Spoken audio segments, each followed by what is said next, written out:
प्रधानमंत्री नरेंद्र मोदी के बाद केंद्रीय गृह मंत्री अमित शाह मध्य प्रदेश के दौरे पर आएंगे, जहां वे कई कार्यक्रमों में हिस्सा लेंगे। वहीं मोदी शाह के दौरे पर सियासत रफ्तार पकड़ रही है। नहीं, देखिए, स्वागत है देश के प्रधानमंत्री और गृह मंत्री का मध्य प्रदेश में। वो तो हर चुनावी मैदान में कहते हैं कि मध्य प्रदेश में डबल इंजन की सरकार है, तो कम से कम इस डबल इंजन की सरकार में जो भ्रष्टाचार का धुआं उठ रहा है, उसमें समझता हूँ उसको भी अमित शाह जी को देखना चाहिए, क्योंकि सारी सेंट्रल एजेंसियां सब अमित शाह जी के नियंत्रण में है। और जिस तरह से अभी सौरभ शर्मा का केस निकलकर सामने आया और सोने और चांदी की बारिशें हो रही है मध्य प्रदेश में, तो मैं समझता हूँ अमित शाह जी को अपने सरकार के भ्रष्टाचार पर भी ध्यान देना चाहिए। और जहाँ तक बात मोदी जी की है, तो मोदी जी ने तो लगातार सौगात मोदी की सिर्फ जुमले ही बरसाए मध्य प्रदेश में।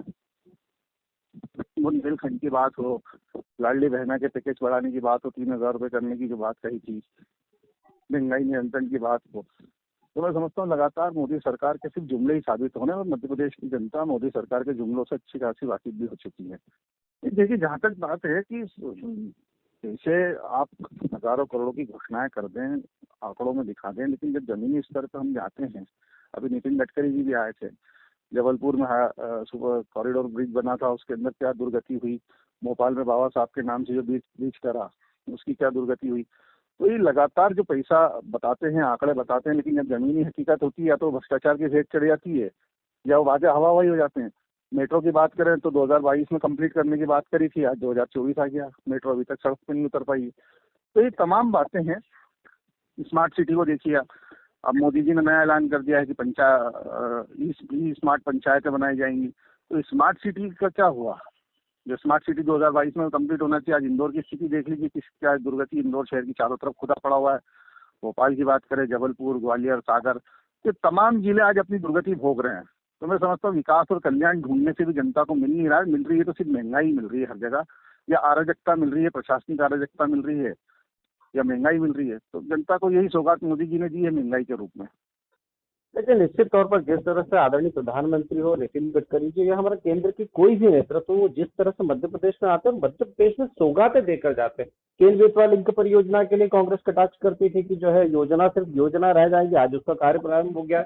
ऐसी कई सारी योजनाएं जो धरातल पर है। मध्य प्रदेश में अगर सड़कों के निर्माण की बात करें तो चौतरफा मध्य प्रदेश में आज पत्थर खुद गवाही देते हैं। एक समय था जब पत्थरों पर कांग्रेस गवाही बनाकर लिखती थी, लेकिन आज पत्थर खुद गवाही देते हैं कि वो किसके कार्य क्षेत्र में किसके समय पर उन्होंने विकास प्रदर्शित करा। और दूसरी बात है कि जिस तरह से आप देखेंगे कि पूर्व की योजना है और अभी की योजना लगभग पहले 708 यूनिवर्सिटी हुआ करती है, आज कितनी लगभग 1150 है। अगर आईआईटी की बात करेंगे तो 9 हुआ करती थी, आज लगभग 25 है।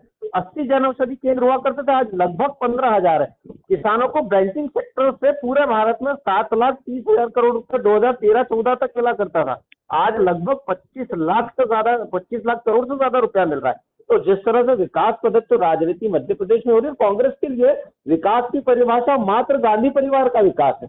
इन्होंने कभी विकास तो करा नहीं, इसलिए 80 के दशक से कई सारी योजनाएं थी जिनको अटकाने, भटकाने और लटकाने का कार्य कांग्रेस करती थी। अब जिसकी जैसी मंशा होगी उसको प्रभु के दर्शन वैसे ही होंगे ना। राहुल गांधी जी तो स्वयं एक यात्रा के कार्यक्रम के दौरान कह चुके हैं कि कांग्रेस पार्टी के अंदर जो रेस वाले घोड़े होते हैं उनको शादी में दौड़ाया जाता है, और शादी वाले जो घोड़े होते हैं उनको रेस में दौड़ाया जाता है। तो ये घोड़े घोड़ी की रेसों से बाहर नहीं आ पा रहे, तो इनको विकास प्रदर्शित होने की तो उम्मीद ही नहीं है। यूपी में लगभग 80 के दशक में सरयू नहर परियोजना थी, वो पूर्ण नहीं हो पाई। आदरणीय प्रधानमंत्री जी के काल में पूर्ण हुई। सरदार सरोवर परियोजना 60 के दशक की योजना, सिर्फ शिलान्यास और पत्थरों पर लेख कर छोड़ने का कार्य कांग्रेस करती थी।